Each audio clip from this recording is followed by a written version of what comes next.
Its debut was supposed to be a triumph for the Russian defense industry, but for more than 10 years now, it has remained stuck at the preliminary testing stage. Instead of the BMP-3, and even newer generation is coming, the Kurganets-25. The saga of the Kurganets-25 has been ongoing since the 2010s. They openly and actively try to copy the vehicle from Western models of light armored vehicles, adopting all the best solutions from their competitors. In terms of protection, the Kurganets-25 has no analogs in the world in its class of combat vehicles. By the way, the same can be said about its production timeline. However, just the other day, during another exhibition in Minsk, Russia's Rostec unexpectedly announced progress on the Kurganets project. We decided to look into what exactly this marvel of Russian defense industry is, what this armored vehicle is capable of, when it might enter mass production, and most importantly, what its appearance on the front lines could mean for Ukraine. You can find out all about this right now on Arsenal. The fate of the Kurganets has been complicated from the very beginning. Work on its construction began in 2011, and 5 years later it was already supposed to be undergoing testing at the proving grounds. However, as is often the case, something did not go according to plan. At first, the tests were postponed for a year, but the engineers still didn't make it in time. However, they learned from this, so the new deadline was extended by 2 years right away. But even in 2019, the masterpiece didn't materialize. Postponing the test to 2021 didn't help either, they still didn't make it. And now, in 2025, Rostec's statement already sounds like a joke. Literally, the vehicle is already at the final stages of preliminary research. So either the state trials were postponed again, or they went on for all 4 years. This vehicle truly has great potential. I think it will define the look of this family of medium-class vehicles and low-bearing platforms for several decades to come. At the same time, it's noteworthy that the vehicle itself was actually assembled back in 2015. Its debut took place on May 9th during the parade on Red Square, and since then it was handed over to the army for field testing. According to official reports, the Kurganets performed successfully. However, why preliminary trials have still been ongoing for the following 10 years remains unclear. An even newer generation is now replacing the BMP-3. This is the modern Kurganets-25 armored vehicle. Now, let's take a closer look at what this vehicle actually is. Touted as an unprecedented sensation, the Kurganets-25 was supposed to become the new platform for modern Russian IFVs, APCs and BRDMs.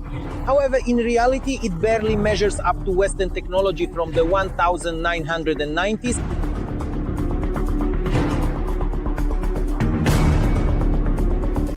The first difference that immediately catches the eye is the new ramp for troop entry. At last, the Russians have figured out to place it at the rear of the vehicle, rather than as it had been for decades before. We can see from the layout, boarding and disembarking of troops is provided through a rear ramp, which is located at the back of the vehicle.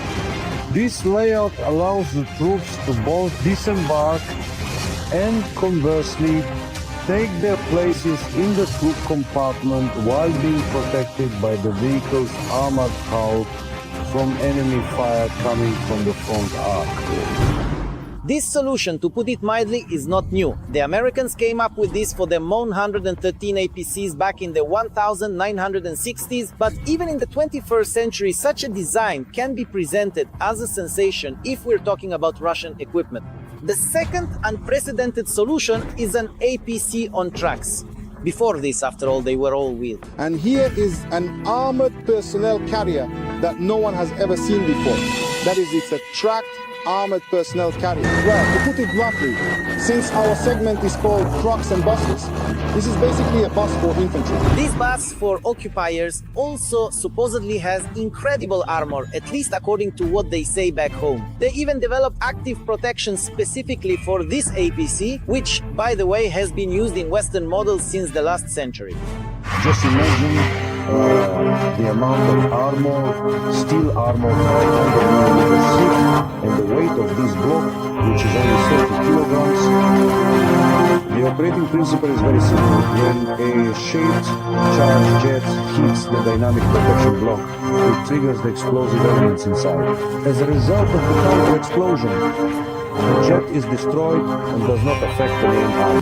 The Kurganets also has a double bottom and seats that protect against explosions. They did not dare to follow the proven path and create a V-shaped hull in Russia. However, by adding an extra flat layer of armor underneath, they now claim that there is simply nothing like it in the world. In terms of protection, the Kurganets-25 has no analog in the world in its class of military vehicles. It is currently impossible to verify whether this is true. The Kurganets, which is undergoing endless testing, is not being allowed to the front. And that's a Shamitalist in words. The world has never seen a more deadly vehicle. If the BMP Kurganets is equipped with cannon armament, then since this is an armored personnel carrier, in other words, it's not a vehicle intended for direct combat, but I repeat, a bus for transporting soldiers. Here, there is a small turret fitted with a large caliber quad machine gun. But the difference from all previous vehicles is that the turret is completely unmanned. In other words, let me repeat. The gunner is not there, he is inside, he sits in the hull. This is how the man marvels at what the rest of the world calls a remote control module. By the way, the Ukrainian armed forces have already learned to install this even on drones. But that's not the point right now.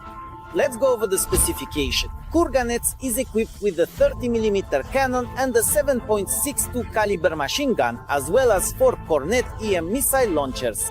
In other words, it still doesn't measure up to the specifications of the American Bradley IFV, which the US has been producing since 1981. The driving performance of the Kurganets has earned particular praise from Russian reviewers. It can go through swamps, snow, and rough terrain. In other words, it can do everything that any tracked vehicle can. But of course, there has to be a sensation here as well. And it has been found, for the first time, Russia has abandoned the prehistoric lever system for controlling the trucks and finally equipped the vehicle with a steering wheel, panoramic cameras, and an automatic transmission. Here, there is a fully automatic transmission, that is an HMTR hypermechanical transmission.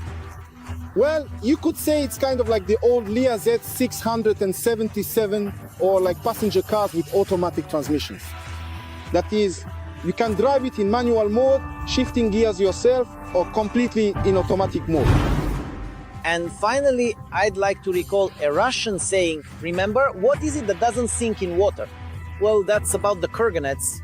It can also stay afloat and even move at a speed of 10 kilometers per hour. But as they say, only downstream. All vehicles in the Kurganets family are amphibious, and they swim differently from previous armored vehicles, which used to move in water by rotating their tracks. These have a water jet propulsion system. Moreover, depending on the modification, additional armor can be mounted on the sides, and secondly, floats can also be attached. But I repeat, the APC with floats is still in the development stage. No data regarding its actual testing has been provided in the 15 years since the project began. So, for now, the only things the Kurganets-25 is good for are parades, exhibitions, and serving as a prototype for origami.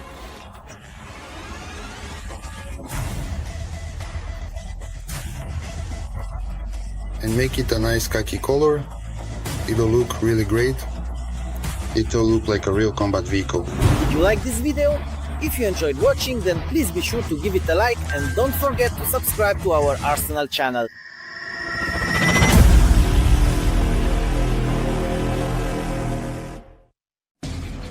The most powerful non-nuclear weapon of Russia, undoubtedly.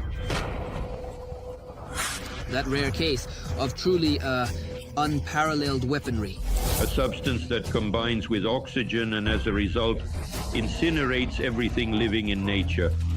A system equipped with shells that literally burn vast areas to ashes. Buratino.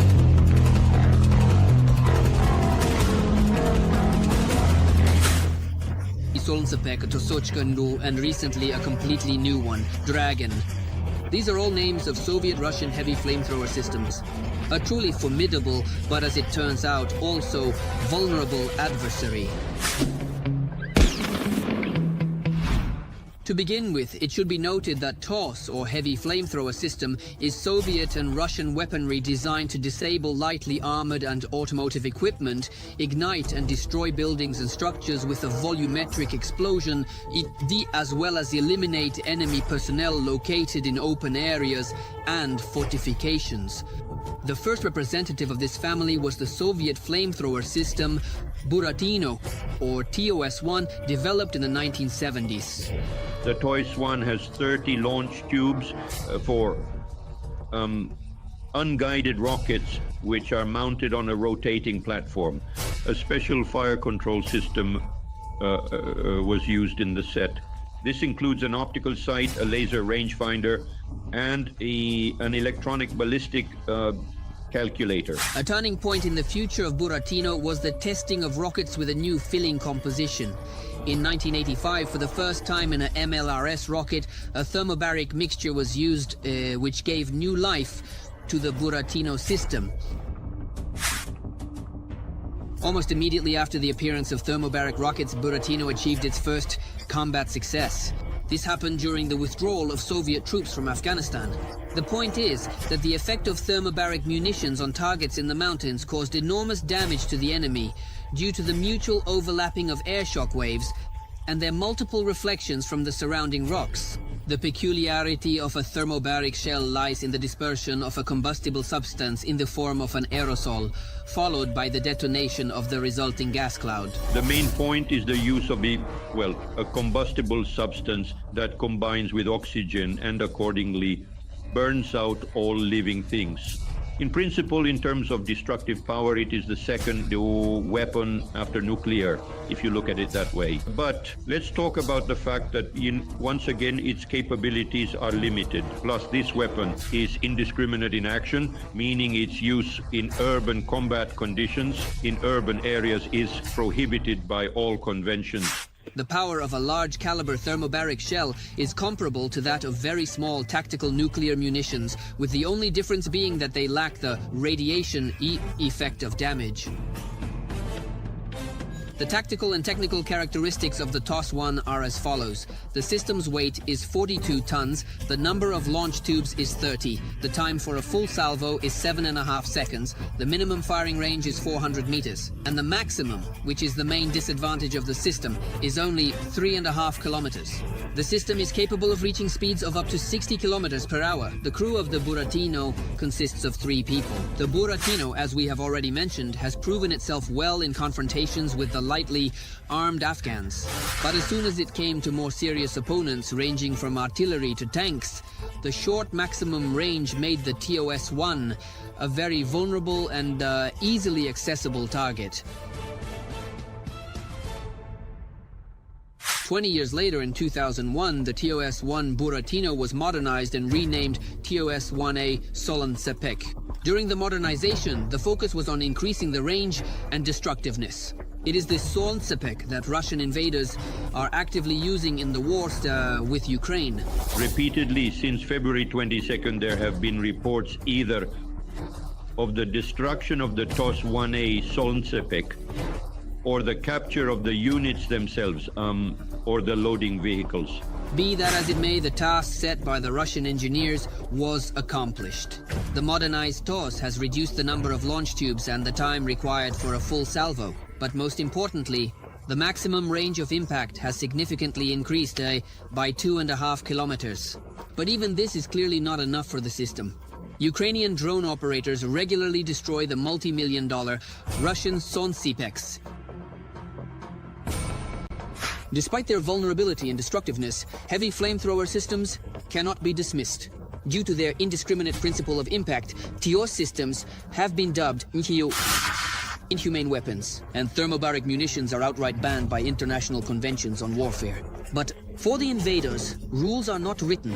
These TOS systems were used, and accordingly both Solntsepyok and Tosochka were employed. as early as 2022 during the battles for Popasna, Severodonetsk. Later, they were recorded accordingly in Mariupol. The next stage in the evolution of Russian flamethrower systems was Tosochka, also known as TOS-2. Unlike the two previous versions, the developers decided to abandon the tracked base. Tosochka was mounted on 6 wheels from a Ural truck. The wheel chassis significantly increased the mobility and range of the launcher. In the fall of 2023, the Russian Ministry of Defense published footage for the first time of the TOS-2 heavy flamethrower system in operation in Ukraine. The tactical and technical characteristics of the TOS-2 are the weight Napitu has reduced to 20 tons due to the abandonment of tracks. The launcher has 18 guides. The time for a full salvo is 10 seconds. The maximum firing range has also significantly increased. According to various sources, it ranges from 10 to 15 kilometers, depending on the ammunition. Thanks to the wheeled base, the maximum speed of the system has increased to 100 kilometers per hour. And here we smoothly transition from real weapons to phantom ones. Russia is actively pushing information about the readiness of the new flamethrower system TOS-3 Dragon. Reputable Western media are eagerly picking up on the information from Russia. In particular, the German Welt published an article about the omnipotence and almost invincibility of the Russian Dragon. And here, many questions arise for the German panic-stricken journalists. How do they draw conclusions about the Russian flamethrower system without having any tactical and technical specifications or a single photo or video confirmation of the existence of this system? In April 24th, a report appeared, from Russian media no less, claiming that they supposedly created the first model of the TOS-3 Dragon. However, there are no photo or video confirmations. Therefore, there is not the slightest reason to say that the TOS-3 Dragon has already been directly handed over to the armed forces of the occupying country. TOS systems are indeed formidable weapons, but even the fact that Russia continuously modernizes these systems and, as in the case of the TOS-2, does not start mass production, points to a simple conclusion. Heavy flamethrower systems have many flaws and are definitely not all-powerful. Therefore, when the German Welt is currently stirring up panic about the TOS-3 Dragon, which supposedly can even combat bunkers, well, this evokes nothing but mild irony. That is, it's either a misunderstanding of the very nature of the tactical and technical characteristics of the rockets used by the TOS systems, or it's outright disinformation. The gradual increase in maximum range of use can significantly protect flamethrowers from FPV drone strikes. But FPV drones are far from the only effective weapon against the Russian Dragons. If we are talking about the confrontation between MLRS and accordingly TOS, even the BM-21 Grad in the Solntsepyok has a range of over 20 kilometers, not to mention more advanced systems. Let's not even consider the Russian ones. But if we take the same HIMARS, MLRS Mars, they have a range of up to 70 kilometers. So, well, there's really no comparison here. That's all for now, friends. Don't forget to write in the comments about which types of weapons you would like to learn more about. Also, give this video a like and subscribe to our channel so you don't miss the next episodes of Arsenal.